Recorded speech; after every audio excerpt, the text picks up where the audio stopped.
It is you, Jam, for your drive home this afternoon. Thank you for your company. I'm Isaac here until 6. Lovely to have you on board. You may have seen on Twitter over the course of the week that it was World Naked Gardening Day. Many people were posting photos of them in the garden with, well, no clothes on and a handy plant protecting you from seeing some, very scary sights. On the phone this afternoon is Dr. Brian Walker, who took part in World Naked Gardening Day and has a very strong message on this Thursday afternoon. Dr. Brian Walker, thank you very much for your time. A pleasure to be here. I must start off by saying a very happy World Naked Gardening Day to you. A few days late, Dr. Walker. Have you been preparing much for the photo shoot over the weekend?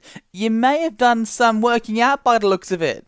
Oh, no, that's just me. I came out of I knew the day was coming, and I looked at this plant, and I thought, this plant needs some water. So I come out, and I say, honey, take a picture of me just now. And that's the way it came about. It's just natural and normal. Oh, I love it. And you captioned the photo with a call out to the state government to legalise recreational cannabis, saying you could be holding that as opposed to the houseplant you were holding in the photo. Yes. I certainly could. You see, it's common sense and science is not actually having much traction. So we have to get a bit of media attention going. And that, coupled with the science, I hope will speed up the legalisation of cannabis. But there are those who are worried about the legalisation of recreational cannabis, saying they're worried of increased crime, vehicle accidents, but also that it could be a gateway drug leading to heavier drugs, which can only be a bad thing. Is there any merit to any of that, or do you believe it can all be debunked?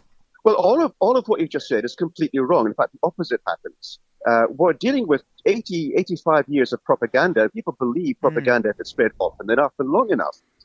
Every single word he said there is actually provably false. Cannabis itself, and let's take the broader approach to cannabis and hemp, that's one plant with many different uses. It's a multi-billion-dollar industry which would help industry build houses, keep us safe in fire-prone areas. There's a whole host of uses for hemp and cannabis. From the medicinal side, there's only about 5% of the actual business is going to be medicinal cannabis. And that's life-saving. I mean, literally life-saving. Not just cannabis, by the way, but also psychedelic medication. Much better outcomes than the classical medicines that I could prescribe now, with far less side effects. And so from the health point of view, it's absolutely stunning. We could do wonderful things with this. And this is a health professional speaking here. Recreational cannabis, actually, I could take it or leave it. The thing with this is, as a recreational drug, it is way safer than alcohol. Now, alcohol, if we were to treat cannabis the same as alcohol, it would be absolutely allowed. And alcohol may, in fact, have to be restricted and banned because of the side effects of that. There's actually no real good purpose for alcohol apart from in small amounts. Or I could use that as a doctor and make sure that wound surfaces are clean. So cannabis as a recreational drug is far safer. Imagine, if you will, Northbridge, where we have cannabis use instead of alcohol use. Our violence would go down to zero. Now, Aussie young people like me, for example, are facing a lot more stresses than ever. Education, increased cost of living, COVID-19. Are there benefits to legalising cannabis to help people de-stress, especially those students?